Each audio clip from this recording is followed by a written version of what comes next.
Welcome to the hot seat with Mr. White with another video LAPD finds hard evidence implicating Diddy to Tupac's murder, so leave, like, subscribe, and share, and thanks for watching. Meanwhile, we're also getting more details on the Tupac Shakur murder investigation. ABC News is learning more about the target of this week's police search and what they took from his home. There was a rumor that a payment went, from Puffy's camp, and it was supposed to go to Keefe D and the Southside guys. After Tupac got Puffy allegedly gave the money, I heard, to Zip.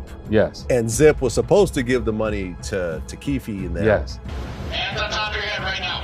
According to the warrant, police seized multiple items, including computers, storage devices, notes, photos, and other documentation detailing Keefe D's involvement with the Southside Compton Crips. It might have happened almost 3 decades ago, but the murder of Tupac is one of the few mysteries that have remained unsolved for the longest time. But now those days are finally over. At least that's what people started saying when new evidence came up in the case. See, besides the fact that law enforcement might have just landed a major touchdown in this long-standing battle, there is also the fact that the person everyone had already been suspecting just came up in the investigation, and it's none other than Diddy.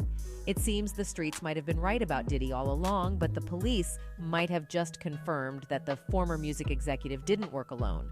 So who else might have had a hand in Pac's murder, and how does Diddy even fit into this? We're diving into it, so stay tuned. You said the shots came from the back. Who shot Tupac? They keep it for the code of the streets. It just came from the back seat for him. The fact that almost 30 years after it happened, the murder of rapper Tupac still remains a top priority of law enforcement officials tells you just how complicated that web of events is. Well, it seems the day of reckoning is finally here because some details just got out about the case that proves what everyone has been thinking over the years. And it's that Diddy more than likely had something to do with Tupac's murder. But the problem that's been on the table is that there wasn't really any evidence, which in turn made it difficult to point fingers. Law enforcement is charged with the duty of making sure that they get and arrest everyone that's connected with a crime. So if there is an accomplice that helped commit this murder, they still are looking for that person. Those days are over, as recent updates in the news have just revealed a breakthrough in the case, and somehow Diddy's name has come up directly in connection to the investigation update. According to headlines, police served a search warrant in Henderson, Nevada on Monday as part of the ongoing homicide investigation, Las Vegas police said. The search warrant was issued for Dwayne Keith Davis, aka Keefe D, or Keefe D, who has said he is one of 2 living eyewitnesses to the shooting.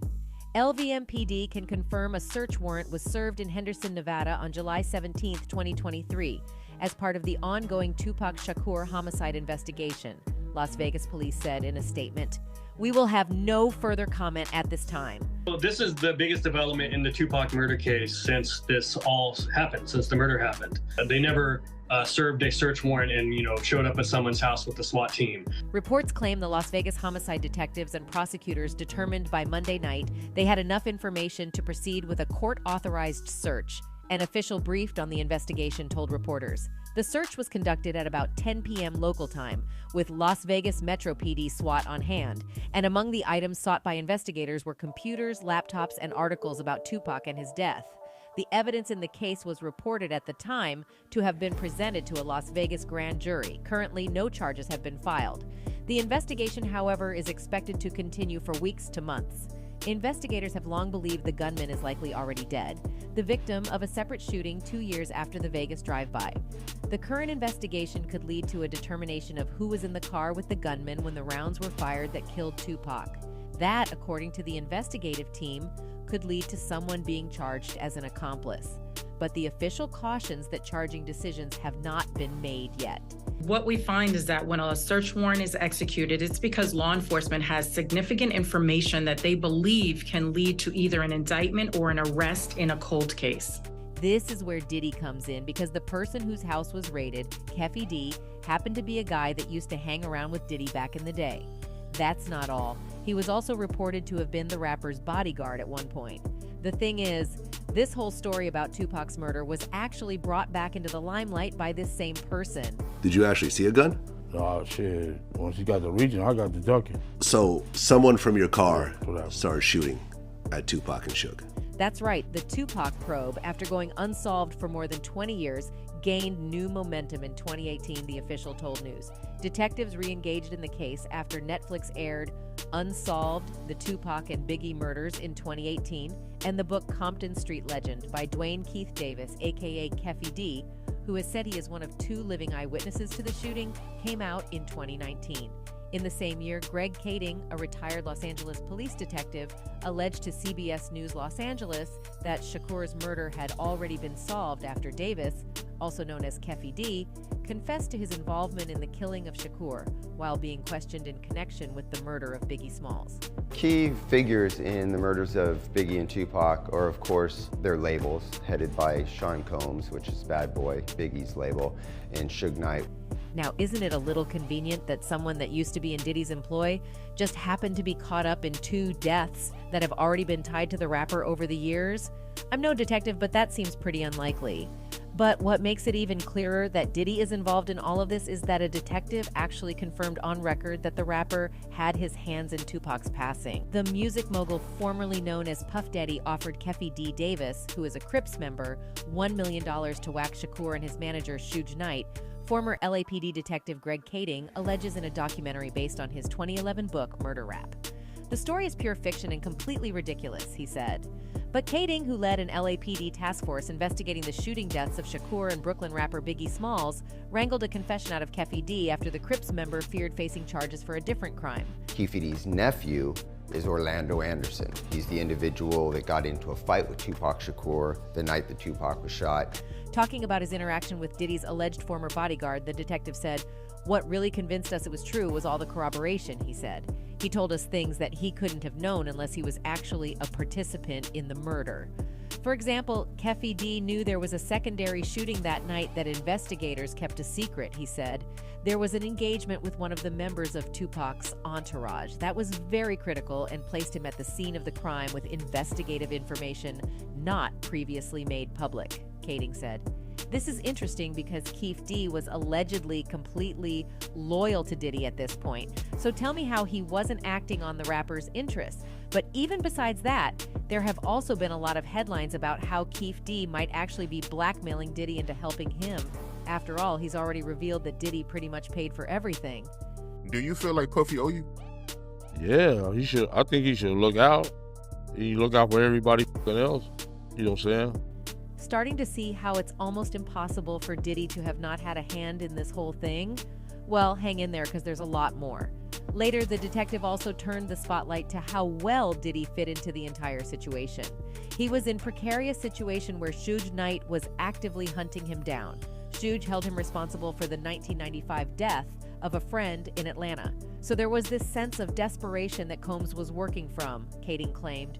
He said after Shakur's death, a vengeful Knight shelled out $13,000 to his own hitman, Bloods member Wardell Poochie Faust, to kill Smalls, a close friend of Diddy's, as retaliation. The dilemma here is that the only way Diddy could have known Suge would come after him is if he found out the truth in one of the cracks on the wall. Tells you that if someone with as much street power and resources as Suge Knight was convinced Diddy was responsible for the killing of his artist, and Diddy in turn was scared for his life, then the rapper's hands are probably not as clean as most people have thought all this time. However, while many believe Suge might have been responsible for Diddy's artist getting shot soon after, the streets are saying that Diddy also had his hand in that pie. See, what makes it clear Suge wasn't involved in Biggie getting killed is that the death row executive had an airtight alibi. Diddy, on the other hand, had a different reality. Uncle Ron, another ex-bodyguard of Diddy's, literally confessed that Diddy paid him to take out Biggie. The bodyguard took to social media to expose Diddy for having paid him $30,000 to take out Biggie Small. At first, we all thought he was just a disgruntled former employee looking to make a quick buck. But it turns out there might have been more to it because another one of Diddy's former bodyguards confirmed foul play in the events that led up to Biggie's death.